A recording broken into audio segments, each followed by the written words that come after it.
Sir Salal power station 1987 में बना था, स्टेज 1 इसका। और यहाँ पे स्टेज 1 में 3 यूनिट हुआ करती थी 115 मेगावाट की, और टोटल स्टेज 2 में भी अगर देखें 3 यूनिट है 115 मेगावाट की, टोटल 690 मेगावाट का सलाल पावर स्टेशन है।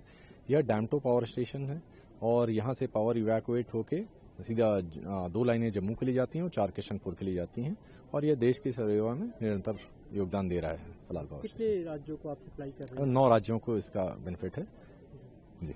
जी, अभी जो क्योंकि होम स्टेट जम्मू कश्मीर है तो अलग अलग पावर स्टेशन के अलग अलग जो भी इसकी प्रक्रिया होती है, इसको कितना आप बिजली दे रहे हैं और इसकी क्या प्रक्रिया? करीब 34% इनका अलोकेशन है, जो पीपीए के थ्रू इनको अलोकेशन किया गया है।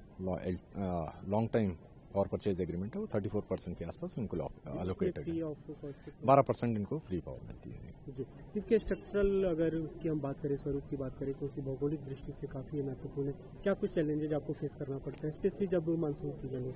देखिए, सच डैम को इसीलिए कंस्ट्रक्ट किया गया है। हाइड्रो पावर का चैलेंज तो यही होता है कि वाटर को कैसे यूज किया जाए, और उसी चैलेंज में हम काम करते हैं। जो सरप्लस वाटर हमारे को आते हैं तो रेगुलेटेड वे में हम गेट्स को ऑपरेट करके एक्सेस वाटर को रिलीज करते रहते हैं। सच कोई बहुत बड़ा चैलेंजेस नहीं है।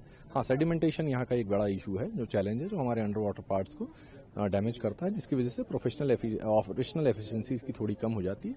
वो हमारे लिए चैलेंजेस है, रेस्ट और कोई चैलेंज नहीं।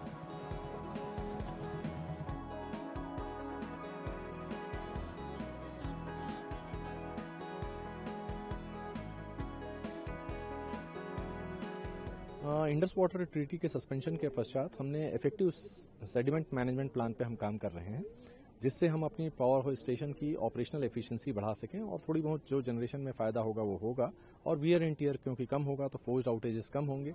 तो उस पे हमने सिल्ट मैनेजमेंट प्लान जो हम कर रहे हैं, उसमें ड्रेजिंग भी एक एक्टिविटी है, जिसके थ्रू सेडिमेंट को कम से कम निकाल लिया जाए और हमारे डैमेजेस कम से कम हो।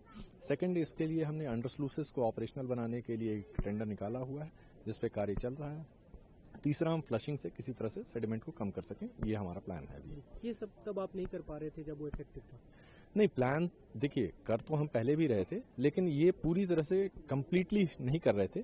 जैसे ड्रेजिंग पहले नहीं हो रही थी, और फ्लशिंग होती थी तो लिमिटेड पीरियड के लिए होती थी, वो भी प्रेशर फ्लशिंग ही नाम से जाना जाता है। प्रेशर फ्लशिंग अभी भी हम करते हैं, और अभी हम इनको इफेक्टिव वे में करेंगे, क्योंकि हमको अब थोड़ा सा कॉशियस होकर इसको किसी तरह से सेडिमेंट को रिमूव करना है, हमारा ये टारगेट है।